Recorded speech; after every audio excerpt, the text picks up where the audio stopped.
I always had perfect timing. Ask anyone who knew me back when I was somebody worth asking about. Dan Morrison, the guy who could fix anything, build anything, make anything work. 23 years married to Carla, raised a daughter who used to think I hung the moon, ran my own construction business until the economy decided small guys like me were expendable. These days, my timing stinks worse than the gym socks I forgot to wash last week. Walking through my own front door at 9:30 on a Tuesday night shouldn't feel like trespassing, but there you have it. The music hit me first, some smooth jazz garbage that Carla plays when she wants to impress people. Then the laughter, high-pitched, fake, the kind that sounds like fingernails on a chalkboard. I set down my gym bag and grabbed a beer from the fridge, trying to process what I was seeing in my living room. My wife, my 20-year-old daughter Jessie, and two guys I'd never seen before, all cozy on my couch with wine glasses and fancy cheese that definitely didn't come from our grocery budget. "Oh, great," Carla said without looking up from whatever hilarious thing was happening on her phone. "You always show up at the wrong time and ruin our perfect evening." The taller guy, slick haircut, expensive shirt, the kind of smile that probably got him through college without cracking a book, looked me up and down like I was something he'd scrape off his shoe. "This must be the husband." "Guilty as charged." I twisted the cap off my beer and leaned against the doorframe. "And you must be the reason my mortgage payment's buying wine I can't pronounce." Jessie rolled her eyes. "Dad, don't be weird. This is Trent. He's helping Mom with some business stuff." "Business stuff." "Right.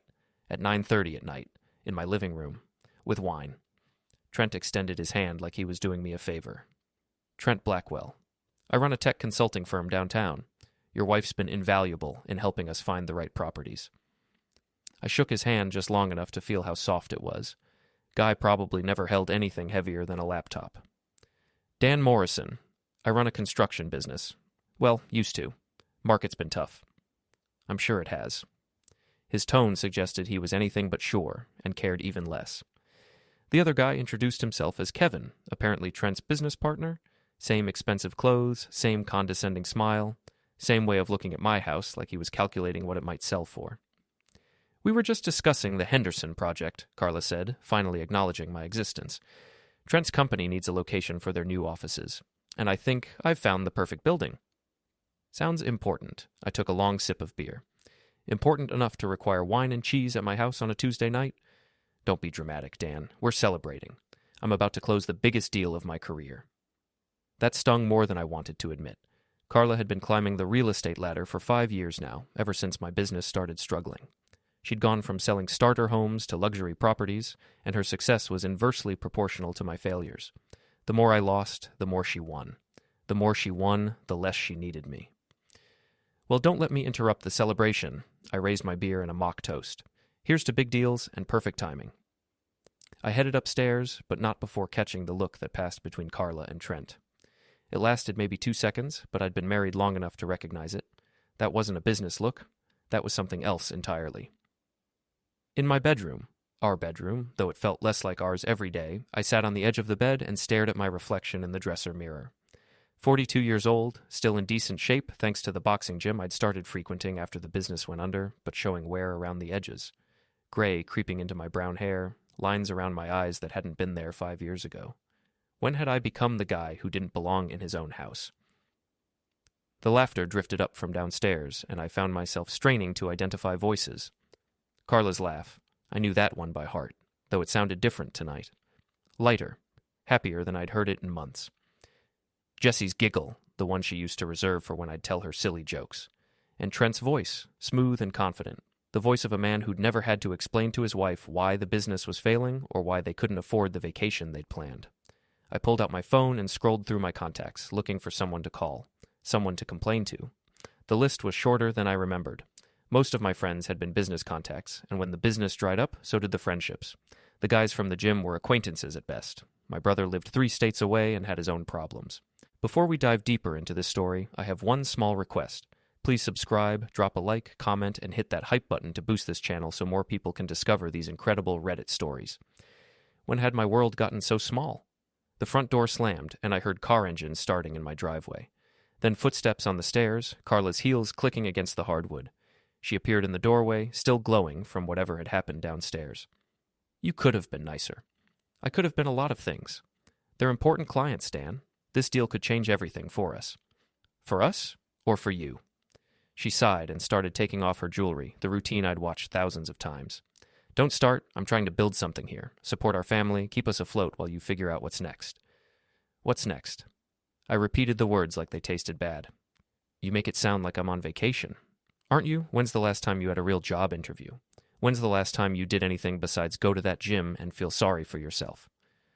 The words hit harder than any punch Big Mike had taught me to throw, mostly because they weren't entirely wrong. I had been wallowing. I had been going through the motions, but hearing it from her in that tone made something cold settle in my chest. You're right, I said. I should be doing more, taking charge, making changes. She looked surprised. Really? Really? I stood up and kissed her forehead, tasting her perfume, a new scent I didn't recognize. Starting tomorrow, things are going to be different around here. She smiled, the first genuine smile she'd given me in weeks. I'm glad to hear that. After she went to bed, I sat in the dark living room, finishing my beer and thinking. The house felt different now, like something had shifted while I wasn't paying attention, like I'd been sleepwalking through my own life while other people made themselves comfortable in it.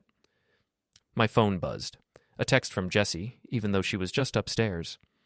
Dad, please don't be weird about Mom's work friends. She's really happy about this deal. I stared at the message for a long time before responding. Just want what's best for the family. Her reply came immediately. Then let her do her job. Let her do her job, like I was some obstacle to be managed, some problem to be solved. I finished my beer and made a decision. Tomorrow I was going to start paying attention. Real attention. To my wife's new business relationships, to my daughter's sudden concern for my behavior, to the way my own house felt like foreign territory. Carla was right about one thing.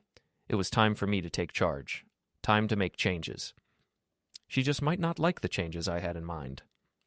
The next morning started like any other, except for the part where I actually paid attention. Carla was up early, earlier than usual, spending extra time on her makeup and hair. She wore the blue dress, the one that cost more than my monthly gym membership and made her look 10 years younger. Big day? I asked, pouring coffee into my favorite mug, the one Jessie made me in high school pottery class. The biggest. She checked her reflection in the toaster, adjusting her lipstick. Final presentation for the Henderson project. If this goes well, we're looking at a 6-figure commission. We? The agency. Monica and I have been working on this for months. Monica Chen, Carla's business partner and best friend, though I'd never warmed to her. Too smooth, too calculating, like she was always working an angle. Still, she and Carla had built something impressive together. Morrison and Chen Real Estate was becoming a real player in the luxury market. What's Trent's role in all this? Carla's hand paused for just a fraction of a second as she reached for her purse. He's the client. His company needs office space, remember? Right. The tech consulting firm. Exactly. She kissed my cheek, leaving a faint lipstick mark I didn't bother wiping off. Wish me luck? Good luck. After she left, I sat at the kitchen table with my coffee and really looked around. When had everything gotten so nice? The granite countertops we'd installed last year, the stainless steel appliances, the hardwood floors that probably cost more than most people made in 6 months. All of it paid for with Carla's commissions while my business circled the drain. Jessie wandered down around 10, still in her pajamas despite being home from college for spring break. She grabbed a yogurt from the fridge and sat across from me, scrolling through her phone. Mom seemed excited this morning, I said. She should be. This deal's huge. Jessie didn't look up from her screen. Trent's company is expanding. They need like 50,000 square feet of office space. You seem to know a lot about it. Mom talks about work. I listen. You should try it sometime. Another hit, delivered casually while she filmed herself eating yogurt. Everything was content for her generation, every moment documented, filtered, shared with strangers who clicked little heart icons to show they cared. You like him, Trent? He's fine, successful, treats Mom with respect. She finally looked at me. More than I can say for some people. What's that supposed to mean? Nothing, Dad. Forget it. But I wasn't going to forget it. I was going to remember everything now. Every comment, every look, every detail I'd been too distracted or depressed to notice. After Jessie went back upstairs, I did something I'd never done before. I went through Carla's desk in the home office. Not snooping, exactly. Just getting familiar with her business, understanding what she did all day, who she worked with, how she'd become so successful while I was falling apart. The Henderson file was thick, full of property specs and financial projections. Trent's company, Blackwell Tech Solutions, looked legitimate enough. Incorporation papers, business licenses, a fancy website with stock photos of diverse people pointing at computers. But something felt off about the numbers. The revenue projections seemed too perfect, too round, like someone had worked backward from a desired result. I photographed the relevant pages with my phone, not sure why, but following an instinct I didn't fully understand. Then I found Carla's personal planner, the leather-bound one she carried everywhere. Most of it was standard business stuff, client meetings, property showings, lunch appointments. But there were other entries. Dinner reservations for 2 at restaurants I'd never been to. Tea, 7 p.m., scribbled in her handwriting. Hotel Lux, confirm reservation. Hotel Lux, the fancy place downtown where rooms started at $300 a night. When had Carla needed a hotel room in her own city? My hands were shaking as I photographed those pages too. This wasn't snooping anymore. This was investigating. The front door slammed, and I heard Carla's voice, high and excited. Dan, are you home? I closed the planner and walked to the living room, where Carla was practically bouncing with excitement. Monica stood beside her, tall and elegant in her usual black suit, smiling like a cat who'd caught a very expensive mouse. We got it! Carla threw her arms around me, and for a moment she felt like my wife again. The Henderson deal. Trent signed the papers an hour ago. Congratulations! I hugged her back, breathing in that unfamiliar perfume. That's incredible. It really is, Monica said. Carla was brilliant in there. She had Trent eating out of her hand. Something in the way she said it made my stomach tighten. Where's Trent now? Celebrating with his business partner, Carla said. They invited us to join them for drinks later. Us? Monica and me. Business celebration, you understand? I understood more than she realized. Of course, you've earned it. Monica's phone buzzed, and she glanced at it with a frown. I need to handle something back at the office. Carla, I'll meet you at Meridian at 8? Perfect. After Monica left, Carla disappeared upstairs to change clothes. I heard the shower running and seized the opportunity to do something I'd never imagined myself doing. I went through her purse. Her phone was there, protected by a passcode I'd never needed to know, but Carla wasn't as security conscious as she thought.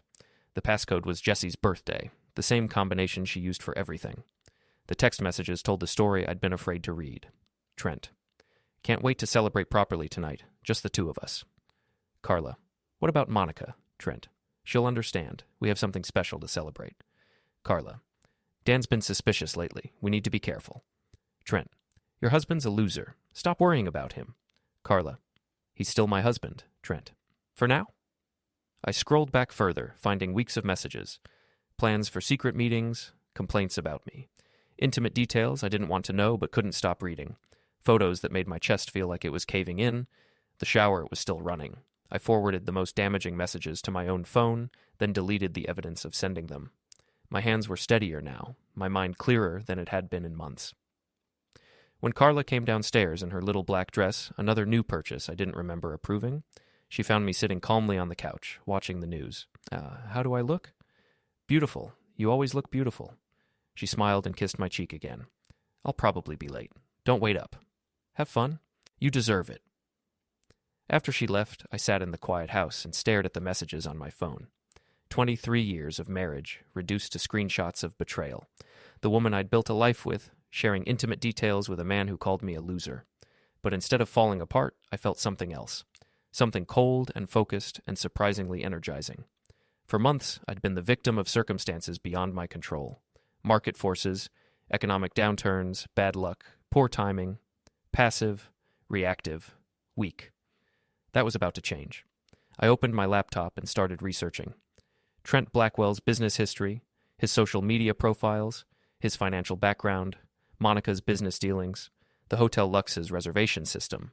If they wanted to play games, I was going to learn the rules, and then I was going to change them. Big Mike's boxing gym occupied the basement of a building that should have been condemned 20 years ago. The stairs creaked, the walls sweated, and the whole place smelled like decades of effort and ambition. It was the most honest place I knew. You look different today, Mike said as I wrapped my hands. He was 60-something, built like a refrigerator, with scars that told stories he never shared. Less sorry for yourself. Maybe I'm done feeling sorry. About time. Self-pity's heavier than any weight you'll ever lift. I'd been coming here for 8 months, ever since the business started its final spiral. At first, it was just somewhere to go. something to do with my hands that didn't involve throwing tools or punching walls. But Mike had seen something in me that I'd forgotten existed. "You got natural aggression," he told me after my first week. "Most guys your age, they're soft. Comfortable, you got edge." Today, that edge felt sharper than usual. I worked the heavy bag for an hour, losing myself in the rhythm. Jab, cross, hook, uppercut. Each punch carrying a piece of my frustration, my anger, my humiliation. The bag absorbed it all without judgment or complaint. "Whatever's eating you," Mike said as I took a water break. "Channel it. Anger's just energy looking for direction." "What if the direction isn't legal?" Mike studied me with eyes that had seen everything twice. "Legal and right ain't always the same thing, but stupid's always stupid, regardless of the law." "Meaning?" "Meaning think before you act, plan before you move, and always, always have an exit strategy." I finished my workout and headed home, Mike's words echoing in my head. Think before you act, plan before you move. Carla's car wasn't in the driveway when I got back, which meant she was still celebrating with Trent. Jessie was upstairs, probably creating content for her various social media accounts. The house felt empty despite not being empty, like a stage set between performances. I made a sandwich and sat at the kitchen table with my laptop, continuing the research I'd started the night before. Trent Blackwell was exactly what he appeared to be, a moderately successful tech entrepreneur with an expensive lifestyle and a history of questionable business practices. 3 failed startups, 2 bankruptcies, and a pattern of leaving business partners holding empty bags. His current company, Blackwell Tech Solutions, was barely 6 months old and already showing signs of financial strain. The big office space lease he was celebrating made no sense for a company his size, unless he wasn't planning to pay for it. I dug deeper, following paper trails and public records. Trent had a history of using real estate deals to inflate his company's apparent value, then leveraging that perceived success to attract investors. It was a shell game, and Carla was helping him play it, whether she knew it or not. My phone buzzed with a text from her. "Celebration running late. Don't wait up." It was 11:30. I responded, "Have fun. Love you." She didn't reply. I closed the laptop and walked upstairs, pausing outside Jessie's room. Her light was still on, and I could hear her talking to someone, probably a video call with friends. Her voice was animated, excited about something.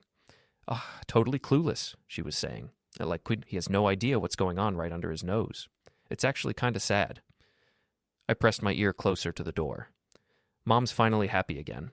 She deserves someone who appreciates her, someone successful who can give her the life she wants. A pause, then laughter. "Trust me, it's not going to last much longer. Mom's just waiting for the right time. After this deal goes through, she'll have enough money to make a clean break." My daughter, my own daughter, discussing my marriage like it was a TV show she was bored with, planning my future without consulting me. I went to my bedroom and sat in the dark, processing what I'd learned. Carla was having an affair with a con man. Jessie knew about it and approved. Monica was probably involved somehow. She was too smart not to see what Trent really was. Everyone in my life was playing a game I didn't know existed, but I was a fast learner. The next morning, I got up early and drove to the office building where Trent claimed his company was located. The address on his business cards led to a generic office complex with dozens of small suites. Suite 247 had Blackwell Tech Solutions, printed on cheap vinyl lettering, the kind you could buy at any office supply store. I waited in the parking lot until I saw Trent's silver BMW pull in around 10. He looked exactly like he had in my living room, expensive clothes, confident stride, the bearing of a man who'd never doubted his own importance. I followed him inside, staying far enough back to avoid notice. The building directory showed Suite 247 as a shared workspace, the kind of place where you rented a desk by the month and got a mailing address for your business cards. Not exactly the headquarters of a company planning to lease 50,000 square feet of office space. Through the glass door, I could see Trent at a small desk, talking on his phone with animated gestures. There was one other person in the suite, a woman who looked like she was running her own small business. No sign of the thriving tech empire he'd described to Carla. I took photos with my phone, then drove to the Hotel Lux downtown. The valet recognized money when he saw it, so I slipped him $20 and asked about a friend of mine who'd been staying there. Tall guy, expensive suits, drives a silver BMW. "Mr. Blackwell?" "Yeah, he's been here a few times, always with the same woman. Real estate lady, I think. They seem close." Another 20 bought me more details. Trent had been renting rooms at the Hotel Lux twice a week for the past month, always paid cash, always requested the same suite on the 14th floor, always arrived with a woman matching Carla's description. I sat in my truck in the hotel parking lot, staring at the building where my wife had been betraying me. The rage I'd felt the night before was gone, replaced by something colder and more useful. Clarity. My phone rang. Carla. Hey, honey. How was your night? Quiet. How was the celebration? Amazing. Trent's company is going to be huge. This is just the beginning for us. For us? For the agency. Monica and I are going to be handling all their real estate needs as they expand. We're talking about opening a second office. That's wonderful. You deserve all the success in the world. Thank you for being so supportive. I know this hasn't been easy with your business and everything. Don't worry about me. I'm figuring things out. I'm glad to hear that. Listen, I'll probably be working late again tonight. More meetings with Trent about the expansion plans. Of course, I'll see you when you get home. After she hung up, I sat in the hotel parking lot for another hour, watching people come and go. Businessmen and tourists, families and couples, all of them living their lives while mine fell apart in slow motion. But maybe it didn't have to fall apart. Maybe it was time to build something new. I pulled out my phone and scrolled through my contacts until I found Eddie Martinez, a lawyer I'd worked with back when my business was thriving. Eddie specialized in messy divorces and business disputes, the kind of problems successful people created for themselves. Dan Morrison, he said when he answered. How's the construction business? Complicated. I need to talk to you about something confidential. My office or yours? Yours. And Eddie, this stays between us. Always does. How's tomorrow morning? Perfect. I drove home feeling lighter than I had in months. For the first time since my world started crumbling, I had a plan. Not just a reaction to circumstances beyond my control, but an actual strategy. Carla wanted to play games? Fine. But she was about to learn that I'd been holding back, not because I was weak, but because I'd been playing by rules that no longer applied. The gloves were coming off. Eddie Martinez's office occupied the top floor of a downtown building that had seen better decades. The view was impressive, but the furniture was practical. The office of a man who spent money on results, not appearances. You look terrible, he said as I sat down across from his desk. I feel worse. Good. Means you're taking this seriously. Eddie leaned back in his chair, studying me with the calculating expression that made him expensive and effective.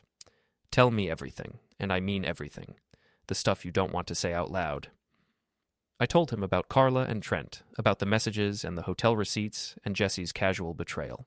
I showed him the photos I'd taken, the financial records I'd copied, the evidence I'd been gathering like pieces of a puzzle I was finally ready to solve. Eddie listened without interrupting, occasionally making notes on a legal pad. When I finished, he sat quietly for a long moment. How much do you want to hurt her?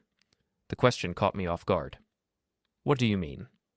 I mean, do you want to win, or do you want to destroy her? Because those are different strategies with different costs. I want her to understand what she's done, what she's throwing away. That's not an answer. That's therapy talk. Eddie leaned forward. Your wife is planning to leave you for a con man. Your daughter is helping her. Your business is gone, your savings are probably compromised, and you're sitting in my office asking for justice. So I'll ask again, how much do you want to hurt her? I thought about the text messages, about Trent calling me a loser, about Jessie dismissing me like I was an inconvenience to be managed. I want to win. Good. Winning I can work with. Eddie pulled out a fresh legal pad. Here's what we're going to do. The plan was elegant in its simplicity. First, we were going to protect my assets, what was left of them. Eddie would help me move money around, create legal barriers that would prevent Carla from cleaning out our accounts during a divorce. Then we were going to gather more evidence, building a case that would make her affair impossible to deny or minimize. But the real genius was in the timing. She's waiting for this business deal to close before she makes her move, Eddie explained.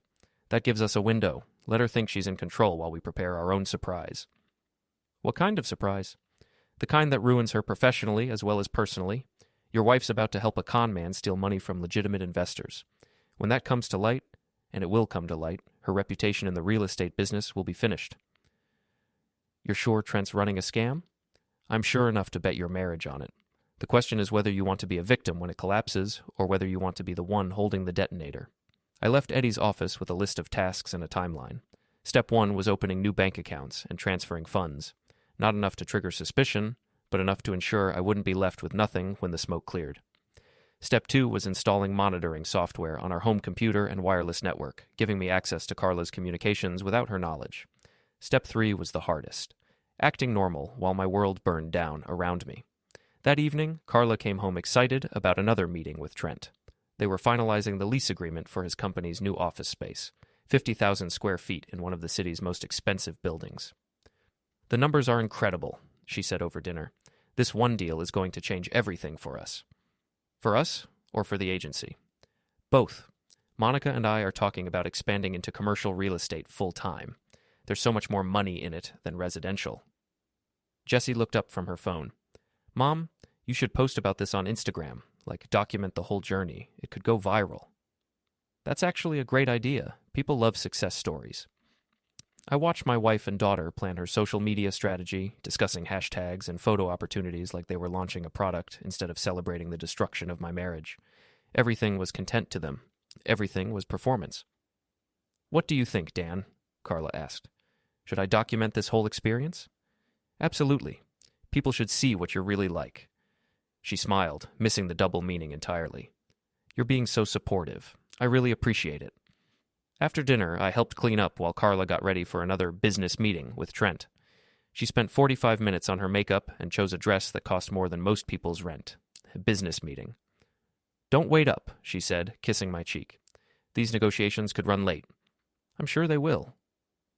After she left, I went to my laptop and checked the monitoring software Eddie had helped me install.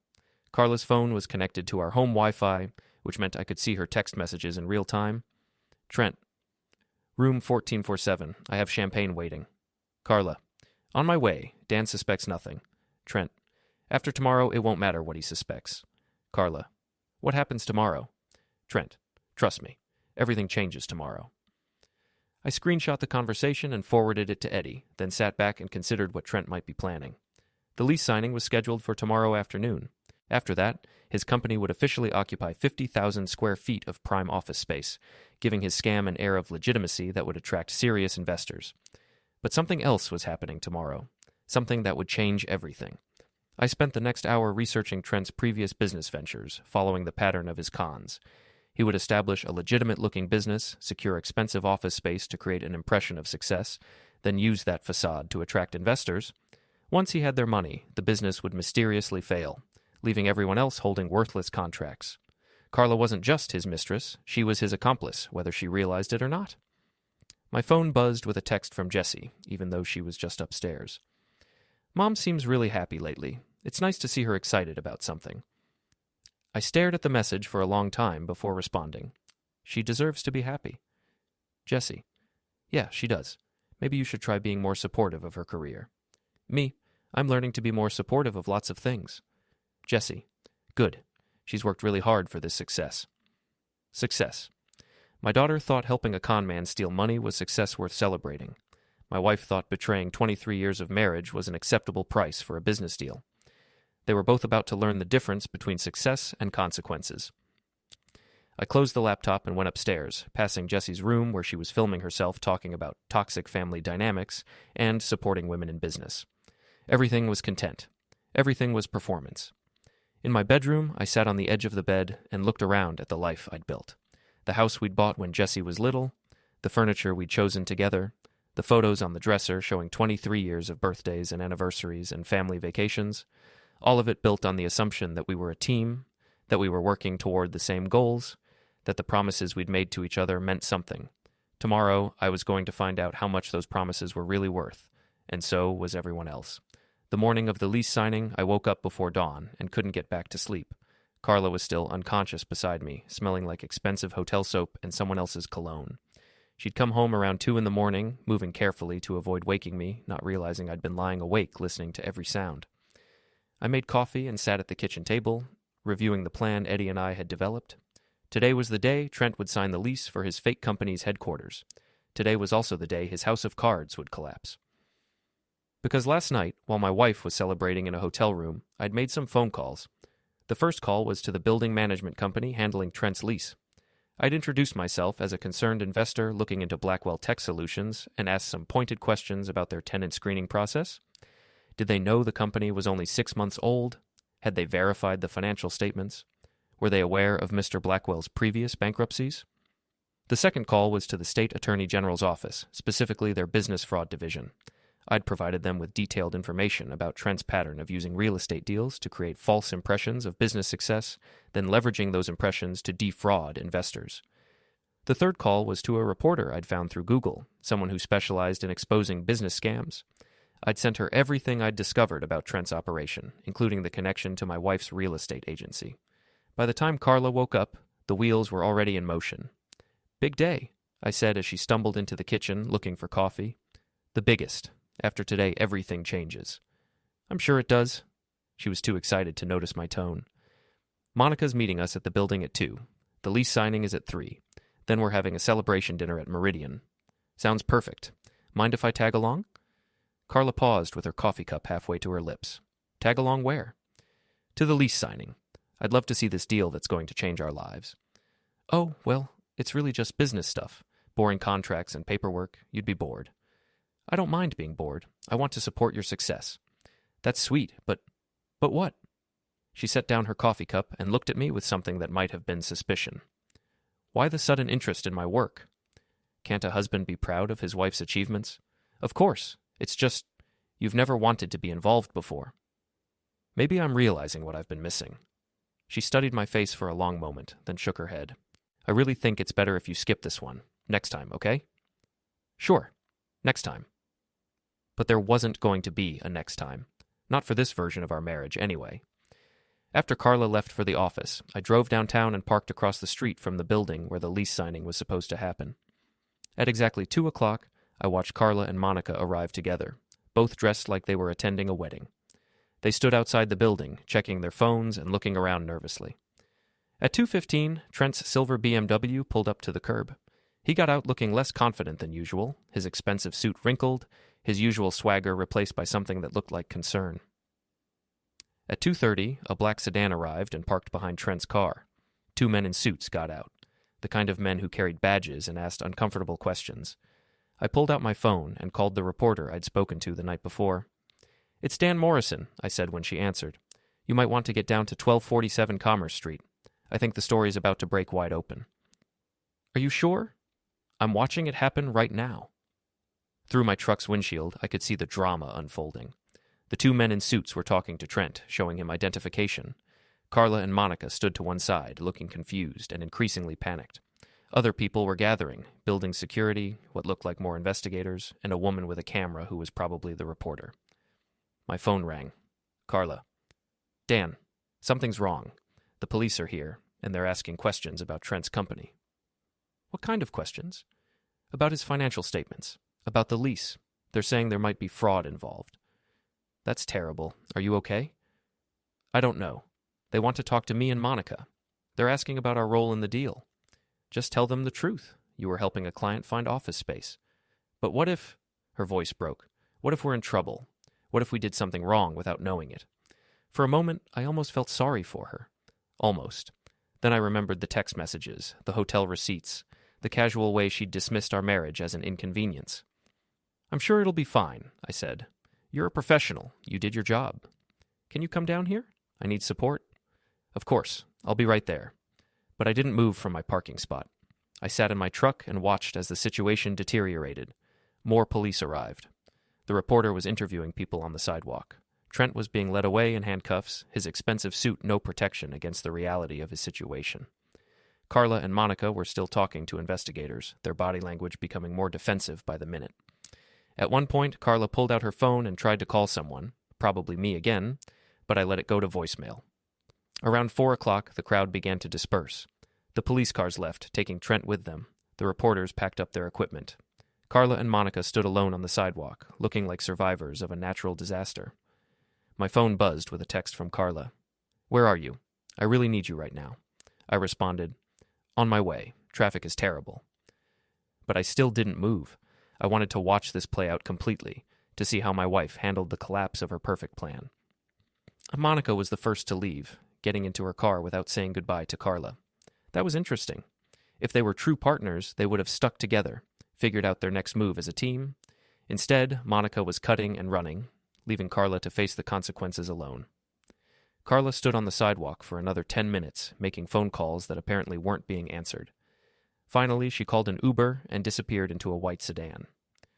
I drove home and was sitting in my living room, reading the news on my laptop. When she walked through the front door, she looked like she'd aged 5 years in one afternoon.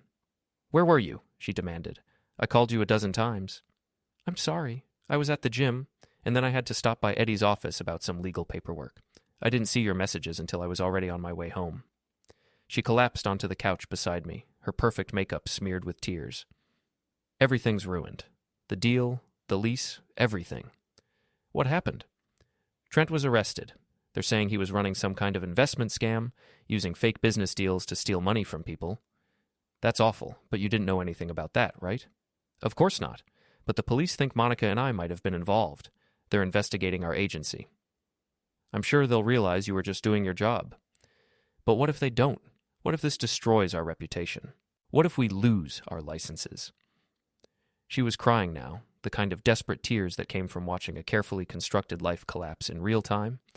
Part of me wanted to comfort her, to hold her, and tell her everything would be okay. But a larger part of me remembered the hotel receipts and the text messages calling me a loser. "We'll get through this," I said, putting my arm around her shoulders. "We always do." I don't know how. The reporters were asking questions about our relationship with Trent, about how much time we spent together, about whether our involvement was purely professional. "What did you tell them?" "The truth, that he was a client, that we were helping him find office space for his business." "Good. The truth is always the best policy." She looked at me with red-rimmed eyes. "You believe me, don't you? About it being purely professional?" "Of course I believe you. You're my wife."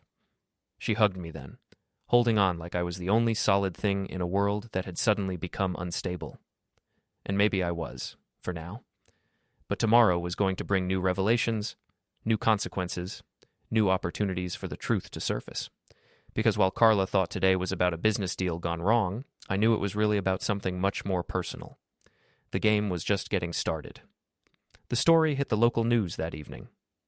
Local real estate agents questioned an investment scam ran as the lead story on 3 different channels, complete with footage of Trent being led away in handcuffs and uncomfortable-looking shots of Carla and Monica talking to investigators.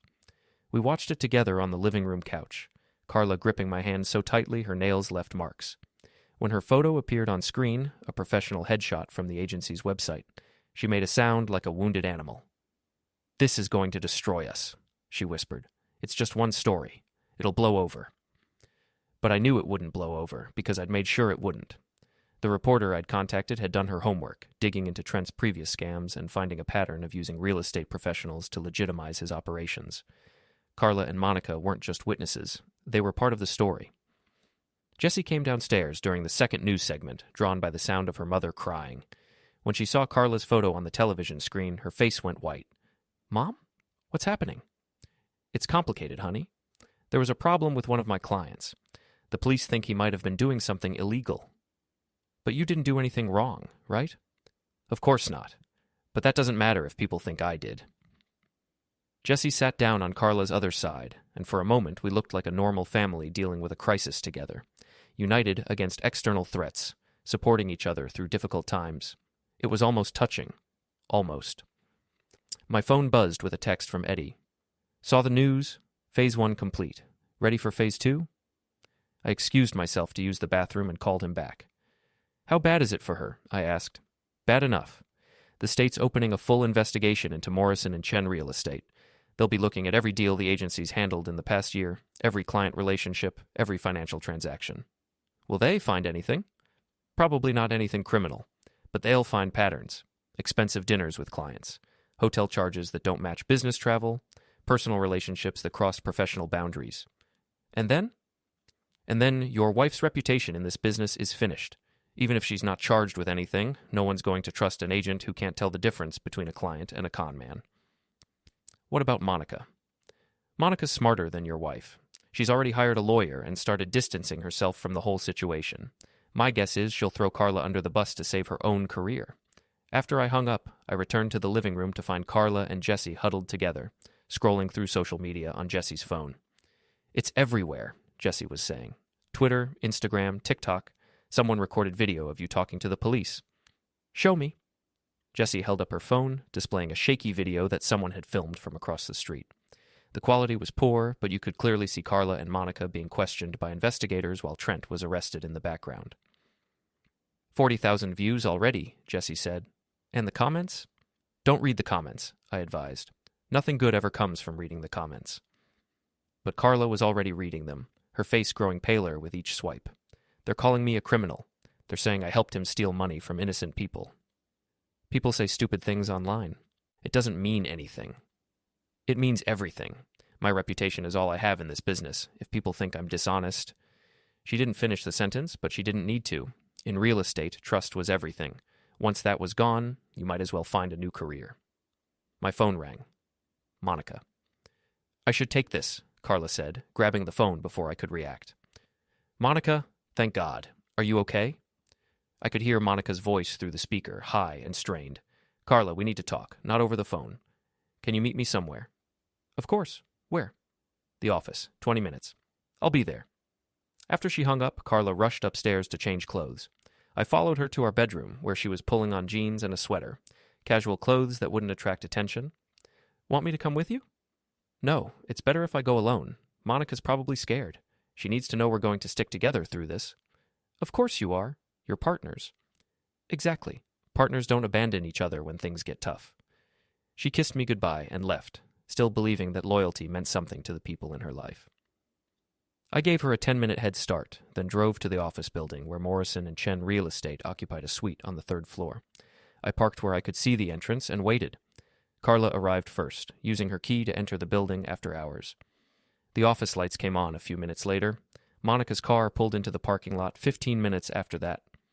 I couldn't hear what they were saying, but I could see them through the office windows. At first, they seemed to be having a normal conversation, two business partners discussing a crisis. Then Monica pulled out a folder and showed Carla something that made her step backward. The conversation became more animated. Monica was pointing at papers, making gestures that looked defensive. Carla was shaking her head, her body language becoming increasingly agitated. Then Monica stood up and walked toward the door. Carla followed her, still talking, but Monica wasn't listening anymore. She left the office, got in her car, and drove away without looking back. Carla stood in the doorway for a long moment, then went back inside. The light stayed on for another hour. When she finally came home, she looked like she'd been hit by a truck. How did it go? I asked. Monica's abandoning the agency. She's dissolving our partnership and starting her own company. Can she do that? She's claiming I brought Trent into our business without proper due diligence. She says my personal relationship with him compromised our professional judgment. Personal relationship. There it was, finally admitted. What personal relationship? Carla looked at me like she was seeing me for the first time. Dan, I need to tell you something. Okay. Trent and I, we became close. Closer than we should have. It was stupid and wrong, and I'm sorry. How close? We had an affair. It started as business dinners, then became something more. I never meant for it to happen. I sat down heavily in my chair, as if the news was a shock. How long? 2 months, maybe 3. I ended it tonight. You ended it tonight? After everything that happened today, I realized what's really important. My family, my marriage, you. She knelt beside my chair, taking my hands in hers. I know I don't deserve forgiveness, but I'm asking for it anyway. I want to save our marriage. I looked down at her, my wife of 23 years, begging for forgiveness for an affair she thought I'd just learned about. The affair I'd been documenting for weeks.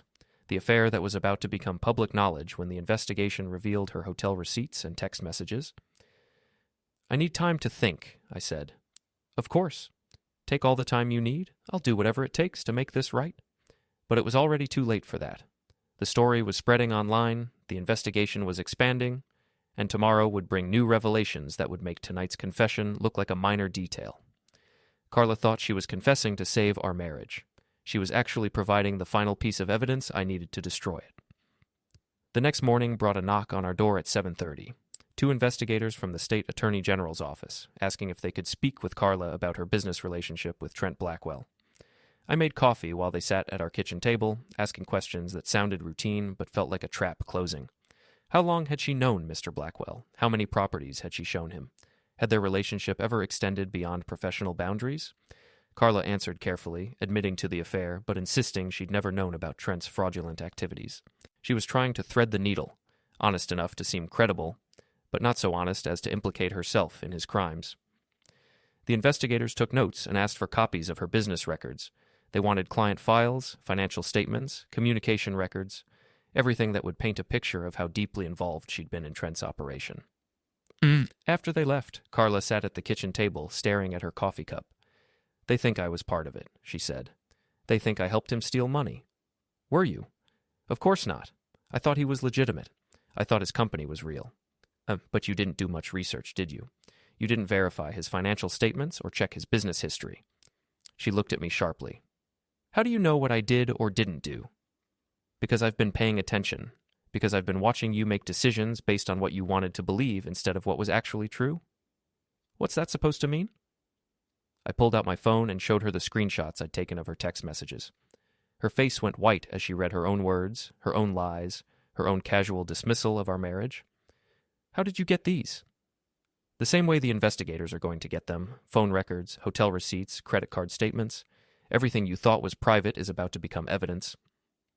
She stared at the phone screen, reading messages she'd forgotten she'd sent. Messages that revealed not just the affair, but her plans to leave me, her complaints about our marriage, her excitement about starting a new life with a man who'd turned out to be a criminal. "Dan, I can explain." "You already explained, last night, when you thought you were confessing to save our marriage. But I already knew about the affair. I've known for weeks." "Then why didn't you say something?" "Because I wanted to see how far you'd go, how much you'd lie, how easily you'd throw away 23 years for a man you barely knew." She was crying now, but they weren't the same tears as yesterday. These were tears of realization, of understanding that the game was over and she'd lost. "What do you want from me?" "I want you to understand what you've done, not just the affair, but everything. The lies, the betrayal, the way you've treated our marriage like an inconvenience to be managed. You never meant to get caught. There's a difference." I stood up and walked to the window, looking out at the neighborhood where we'd raised our daughter, where we'd built what I'd thought was a life together. "The investigators are going to find everything," I said. "The hotel records, the text messages, the business dinners that weren't business. Your affair is going to become part of a fraud investigation, which means it's going to become public record." "Can you stop them?" "Even if I could, why would I?" She had no answer for that. My phone rang. Eddie Martinez. "Turn on Channel 7, he said. "Now." I grabbed the remote and switched to the local news station, where a reporter was standing outside our house. Our house, delivering a story about the expanding investigation into the Blackwell investment scam.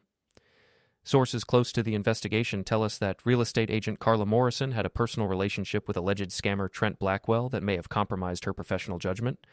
Mrs. Morrison and her business partner are being investigated for their role in legitimizing Blackwell's fraudulent business operations. The camera panned to show our front door, our driveway, our carefully maintained lawn, our private life, exposed for public consumption. Carla made a sound like she was choking. "They're outside our house." "Yes, they are." "What am I going to do?" "You're going to face the consequences of your choices." "And you? What are you going to do?" I looked at my wife, soon-to-be ex-wife, sitting at our kitchen table in her pajamas, her perfect life crumbling around her like a house built on sand. "I'm going to start over. Without you."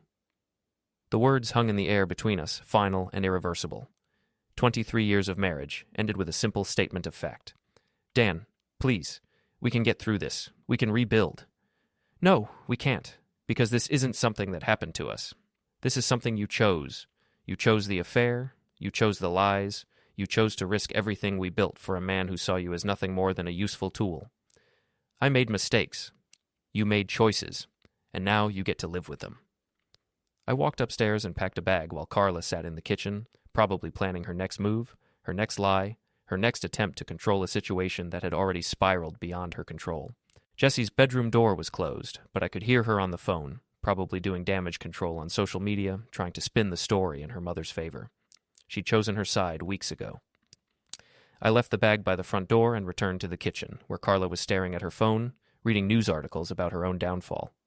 "Where will you go?" she asked. "I'll figure it out." "What about the house? What about our finances?" "Eddie's handling all of that. You'll get what you're entitled to, minus what you've already spent on hotel rooms and expensive dinners with your boyfriend." "Dan." "I'm done, Carla. With the lies, with the excuses, with pretending this marriage means something to you. I picked up my bag and walked toward the door, then stopped and turned back. For what it's worth, I hope you figure out who you really are, because the woman I married wouldn't have done this. The woman you married was drowning, she said. You were so busy feeling sorry for yourself that you didn't even notice. Maybe, but the woman I married would have talked to me about it instead of finding someone else to save her. I left her sitting at the kitchen table, surrounded by the wreckage of the life she'd chosen to destroy. Outside, the reporters were waiting, cameras ready to capture my reaction to the scandal. But I didn't give them what they wanted. I walked to my truck with my head up, my shoulders straight, carrying myself like a man who'd finally stopped apologizing for other people's choices. Behind me, the house that had been my home for 15 years looked smaller somehow, less significant. Just a building full of furniture and memories, most of which belonged to a version of myself I was ready to leave behind. I drove away without looking back, heading toward a future that was uncertain, but finally completely mine.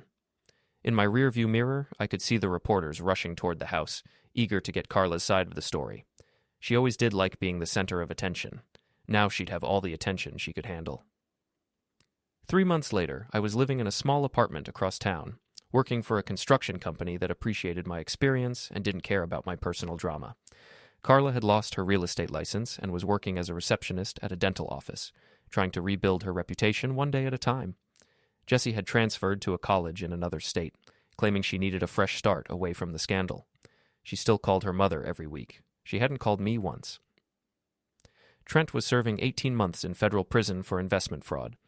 The investigation had revealed that he'd stolen nearly $2 million from investors, using fake business deals and fraudulent financial statements to fund his expensive lifestyle. Monica had managed to distance herself from the scandal and was running a successful real estate agency under a new name. She'd testified against Trent in exchange for immunity, providing evidence that helped prosecutors build their case.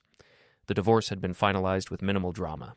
Eddie had done his job well, protecting my assets and ensuring that Carla's affair became part of the public record. She'd kept the house, but had to take out a second mortgage to buy out my share of the equity. I was alone, but I wasn't lonely.